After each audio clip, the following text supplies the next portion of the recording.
नमस्कार दोस्तों, मैं हूं नवनीत उनियाल, समाज सेवक। दोस्तों, अगर आदत हमारी सहने की न होती तो हिम्मत तुम्हारी भ्रष्टाचार करने की न होती। यही आप मेरे पीछे युवा देख रहे हैं। मैं आज उत्तरकाशी में तमाम युवा जो बीएड के लिए 2020 और 22 के जो छात्र हैं, उन लोगों के साथ किस तरह से अन्याय हुआ है वो अपनी बात रख रहे हैं। उनका छात्रवृत्ति से संबंधित जो ये अन्याय हो रहा है उनके साथ डीएम साहब के पास के बोल रहे हैं कि 3 बार चले गए, और अधिकारी, समाज कल्याण अधिकारी के पास भी 2 से 3 बार चले गए, यहां से वहां, वहां से यहां। यही हमारे सरकारी विभागों की प्रक्रिया है ताकि आम इंसान, आम युवा परेशान हो जाए, हताश हो जाए, निराश हो जाए और अपना जो न्याय उसको चाहिए वो न्याय उसे मिल ना पाए। आइए हम बात करते हैं। हमारे साथ तमाम युवा आप देख रहे हैं। आप मुझे बताइए कि जो आपकी जो समस्या है, आप बोल रहे हैं कि छात्रवृत्ति को लेकर आप परेशान हैं, उसका आप प्रक्रिया मुझे समझाइए कि आप क्या चाहते हैं। नमस्कार सर, मैं सभी साथियों को बताना चाहता हूं कि जो हमारा छात्रवृत्ति बीएड संकाय का है, उसके जो एडमिशन है वो महामारी के कारण देरी में हुई है। हाँ। सेशन 2020 का चल रहा है, लेकिन हमारा एडमिशन 2021 में हुई है। लेकिन जब तक हमारा एडमिशन की प्रक्रिया पूर्ण होती है, उससे पूर्व निर्धारित समय में पोर्टल बंद कर दिया जाता है छात्रवृत्ति का। जब उसके पर पोर्टल बंद कर दिया जाता है तो उसके बाद फर्स्ट ईयर के छात्राओं को वंचित रहना पड़ता है छात्रवृत्ति से। उसके बाद हम छात्रवृत्ति बढ़ाने की मांग के लिए समाज कल्याण जाते हैं, लेकिन उस पर कोई कार्यवाही नहीं सुनी जाती है हमारी। उसके बाद अब सेकेंड ईयर में जब हमारे जो हमारा सत्र बढ़ता है, हमारा अभी एग्जाम भी नहीं हुए हैं, ना ही हम अगली कक्षा में प्रोन्नत हुए हैं। उससे पहले ही 2021-22 का पोर्टल खोल दिया गया है, जो कि किसी काम का नहीं है, जो किसी काम नहीं आने वाला है। वो न तो किसी छात्र का उसमें रजिस्ट्रेशन होगा, क्योंकि कोई भी कक्षा के छात्र अगली कक्षा में प्रोन्नत नहीं हुए हैं, तो वो किसी काम का नहीं है। तो इसीलिए न तो हम फर्स्ट ईयर का लाभ ले पा रहे हैं और ना ही सेकेंड ईयर का लाभ ले पा रहे हैं। तो ये मैं सरकार से पूछना चाहता हूँ, पोर्टल आप खोली क्यों रहे हैं? क्यों छात्रवृत्ति के नाम पर छात्रों को गुमराह कर रहे हैं? यही है। ये जो तमाम युवा है, ये हमारा भविष्य है, और युवा आज परेशान है, गुहार लगा रहा है मदद की, चाहे हमारे जिलाधिकारी महोदय हो, चाहे विभाग के कर्मचारी हो, लेकिन कोई सुनने को तैयार नहीं है। फिर हम युवा से बोलते हैं कि युवा हमारे देश की शक्ति है, युवा हमारे देश में बदलाव लाएगा, और युवा का सबसे ज्यादा शोषण हमारे क्षेत्र में हो रहा है। अगर ये उत्तरकाशी की बात करूं तो लगभग 200 ये लोग बीएड के जो विद्यार्थी हैं, 200 लोग हैं जिनके साथ अन्याय हुआ है, जो अपने अन्याय के खिलाफ लड़ाई लड़ रहे हैं। अब ये इस मुकाम तक पहुंच गए, अब इन्होंने ये निर्णय ले लिया कि अगर अब भी इनकी सुनवाई नहीं होती तो ये लोग धरना प्रदर्शन देंगे, आमरण अनशन करेंगे। देखिए, हमारा युवा जहां समृद्धि की तरफ, जहां शिक्षा की तरफ उसने ध्यान होना चाहिए था, आमरण अनशन के लिए तैयार हो रहा है। क्यों? क्योंकि हमारी सरकार में बैठे लोग, हमारे तमाम नेतागण, सब लोग सो रहे हैं। उन लोगों को, इन युवाओं पर कुछ ध्यान नहीं देना। आइए मैं बात करता हूँ। ये दूसरे भाई मेरे साथ हैं। आप जब बता रहे हैं कि आप डीएम साहब के पास भी चले गए, आप समाज कल्याण अधिकारी के पास भी चले गए, तो वहां से आपको क्या रिस्पॉन्स मिलता है? जब हम समाज कल्याण अधिकारी के पास पहुंचे तो उन्होंने बोला कि ये मामला हमारे शासन और प्रशासन मिलकर अगर करेंगे तो थोड़ा सा उसका असर पड़ेगा।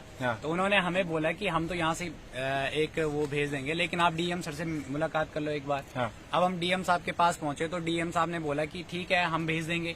जब हमने वहाँ से रिसीविंग ली, वहाँ से आने के बाद तो हमने वहाँ पे देखा कि डीएम सर समाज कल्याण अधिकारी को ही भेज रहे हैं। तो समझ में ये नहीं आ रहा है कि समाज कल्याण अधिकारी, जो समाज कल्याण जो ऑफिस है, वो डीएम सर के अंडर में है या डीएम सर समाज कल्याण के अंडर में है। यहाँ जो हमारी जो सुनवाई है वो यहीं तक सीमित रह रही है कि हमें समाज कल्याण से डीएम तक भेजा जा रहा है और डीएम से समाज कल्याण तक। अब हमारी गुजारिश है सरकार से कि अगर सरकार इस पे संज्ञान लेती है तो ठीक है, वरना समस्त युवा, यहाँ बात उत्तरकाशी जनपद की नहीं है, पूरे उत्तराखंड की बात है।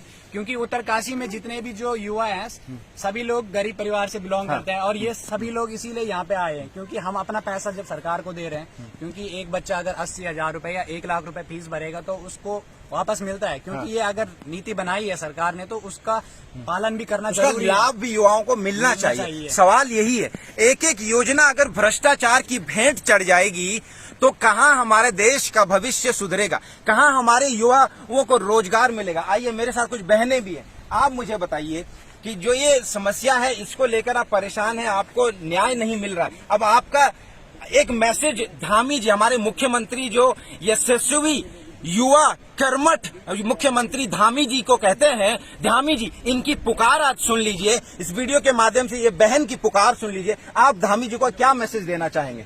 हम माननीय मुख्यमंत्री जी को ये मैसेज देना चाहते हैं कि जो हमारा पोर्टल जो 2021 का छात्रवृत्ति पोर्टल प्रथम वर्ष बीएड का वो हमारे लिए खोला जाए, पुनः खोला जाए। क्योंकि अगर ये पोर्टल नहीं खोला जाएगा, हम उसी के आधार पे जो हमारी छात्रवृत्ति आती है, हम उसी के आधार पर जो है हम द्वितीय वर्ष की फीस सबमिट कर पाते हैं। बिल्कुल, क्योंकि हमारी आर्थिक स्थिति इतनी मजबूत नहीं है कि हम इतने ही प्रथम वर्ष में दे, उतने ही आप क्या कहते हैं द्वितीय वर्ष में दें। हमने इसी वजह से बीएड कर कि हाँ प्रथम वर्ष की जो स्कॉलरशिप है एक बार एजुकेशन लोन वगैरह लेकर के हमने सबमिट कर दी। हमने सोचा कि सेकेंड ईयर में जो है स्कॉलरशिप आएगी, हम उससे अपनी फीस सबमिट करेंगे, पर स्कॉलरशिप ही नहीं मिल रही, तो इसकी वजह से तो हमें द्वितीय वर्ष में हम बिल्कुल। तमाम युवाओं के आरोप है कि अधिकारी लोग इनको गुमराह कर रहे हैं। अब या तो ये चक्कर लगाते रहें तारीख पे तारीख, यहाँ से वहाँ, वहाँ से वहाँ, और या तो हताश निराश होकर के अपने घर बैठ जाएं। क्या ये हमारी योजनाएं होनी चाहिए? दोस्तों आप लोग सोचिए। और इस तरह की राजनीति में और अधिकारी लोगों को मैं चेतावनी देना चाहता हूँ कि इसी तरह से अगर आप लोगों ने तमाम युवाओं को, तमाम जरूरतमंदों की योजनाओं को डकार के इन लोगों को बेवकूफ बनाया तो हमारा क्षेत्र, हमारा जिला, हमारा देश कभी आगे नहीं बढ़ेगा। आइए कुछ और मेरे साथ जुड़े हैं। आप बताइए, आप धामी जी से, हमारे मुख्यमंत्री जी से क्या निवेदन करना चाहते हैं? सर मैं यही कहना चाहूंगी कि एक तो है जो पोर्टल है वो लेट में खुला है और उस वजह से जो हम फर्स्ट ईयर में तो हम वंचित रह गए इससे, लेकिन सेकंड ईयर में भी हमारा जो भविष्य है बीएड का वो अंधकार में दिख रहा है। क्योंकि हम मजबूर हो जाएंगे, अगर हमें भी छात्रवृत्ति नहीं मिली तो मजबूर हो जाएंगे, हम सेकंड ईयर में प्रवेश नहीं ले पाएंगे क्योंकि हमारे पास आर्थिक स्थिति उतनी है ही नहीं। हमारे साथ कई लोग ऐसे जो मतलब हम जो है जितने भी हैं वो आर्थिक स्थिति उतनी नहीं है हमारी। तो दुर्भाग्य हमारे उत्तराखंड का देवभूमि कहा जाता है इसको, लेकिन दुर्भाग्य ये है कि अगर शिक्षक जो हम भावी शिक्षक हैं, हम बीएड की तैयारी कर रहे हैं तो भावी शिक्षक है, जो शिक्षा ही हमारे देश की ऐसी है तो हम क्या कल्पना कर सकते हैं भारत आगे क्या। इन युवाओं के साथ जो अत्याचार हो रहा है, आज मैं इस वीडियो के माध्यम से आप लोगों से रिक्वेस्ट करता हूं, इस वीडियो को आप शेयर कीजिए, तमाम युवाओं तक ये पहुंचाइए। और उत्तराखंड में एक एक भाई इसको शेयर करेगा, एक एक बहन इन युवाओं की पीड़ा को शेयर करेगा। और अभी ये देखिए छात्र संघ के अध्यक्ष महासचिव जी मेरे साथ हैं। ये भाई आप बताइए, आप इनका सपोर्ट कर रहे हैं जैसे इन्होंने बताया, ये लगे इनका भी प्रयास है कि इनको जल्द से जल्द न्याय मिले। और ये मुहिम उत्तरकाशी से शुरू हो रही है। तमाम पूरे उत्तराखंड के जो बीएड जो विद्यार्थी हैं उन सब लोगों को ये समस्या है, सब लोगों की ये परेशानी है। लेकिन उत्तरकाशी के युवा आज सड़कों पर आ गया क्योंकि अब अगले सत्र का एडमिशन होना है, कहां से फीस लाएंगे? सब जरूरतमंद लोग हैं। ये वीडियो आप इतना वायरल कीजिए, इतना शेयर कीजिए कि ये धामी जी तक पहुंच जाए और धामी जी और तमाम अधिकारी जो संबंधित अधिकारी हैं निर्णय लेने पर मजबूर हो जाए। आप इनके छात्र संघ के नेता भी हैं, तो आप इन लोगों को क्या क्या वायदे कर रहे हैं और कहां तक आपको लगता है कि सरकार को क्या करना चाहिए? नमस्कार साथियों, सबसे पहले सभी दर्शकों को मैं नमस्कार करना चाहता हूं। मैं देवराज बिष्ट, छात्र संघ महासचिव जी। देखिए पहले तो मैं बहुत बहुत धन्यवाद देना चाहूंगा नवनीत उनियाल भाई को कि वो छात्र हित के लिए यहाँ पर खड़े हुए। कहीं न कहीं छात्र संघ छात्रों के साथ है और खुशी की बात है कि नवनीत भाई भी यहाँ पर हमारा समर्थन करना है, तो उनको बहुत बहुत धन्यवाद देना चाहूंगा। साथ ही मैं बताना चाहूंगा कि जो बीएड संकाय की जो समस्या है, इस चीज के लिए आज मैं भी स्वयं जिलाधिकारी महोदय से मिला। तो इससे पूर्व छात्र गए थे पर अभी तक छात्र संघ के पदाधिकारी, आज हम स्वयं गए। तो जिलाधिकारी जी ने कहा है आज मुख्यमंत्री जी को वो ज्ञापन प्रेषित करेंगे और उन्होंने आश्वासन दिया कि जल्द से जल्द। तो हमारी मांग यही है कि मैंने जिलाधिकारी महोदय से भी कहा और मैं सरकार से भी कहना चाहता हूं कि जब बीएड के जो हमारे छात्र छात्र इतने हजारों मतलब पूरे उत्तराखंड में और खासकर हमारे सीमांत क्षेत्र, हमारे जनपद उत्तरकाशी की बहनें और हमारे भाई जो कि एक गरीब परिवार से आते हैं, ये अपनी फीस को एक छात्रवृत्ति के तहत मतलब अगली कक्षा में अपनी फीस देते हैं। अब बताइए सरकार का जो एजेंडा हमारे समझ नहीं आता कि जब प्रवेश नहीं हो पा रहे हैं, प्रवेश से पहले तो तिथि खोल दे रहे हैं पोर्टल की, जैसे ही एडमिशन हो चुके हैं मतलब हो रहे हैं उस तब तक के लिए पोर्टल बंद कर दिया जा रहा है। तो मुझे तो लगता है कि सरकार छात्रवृत्ति देना ही नहीं चाहती, या विश्वविद्यालय छात्रवृत्ति देना ही नहीं चाहती, सिर्फ छात्रों से पैसा ऐंठना चाह रही है। और साफ साफ दिख रहा है इसका मतलब कि पोर्टल बंद होने का मतलब यही है कि छात्रों को छात्रवृत्ति नहीं देना चाह रही।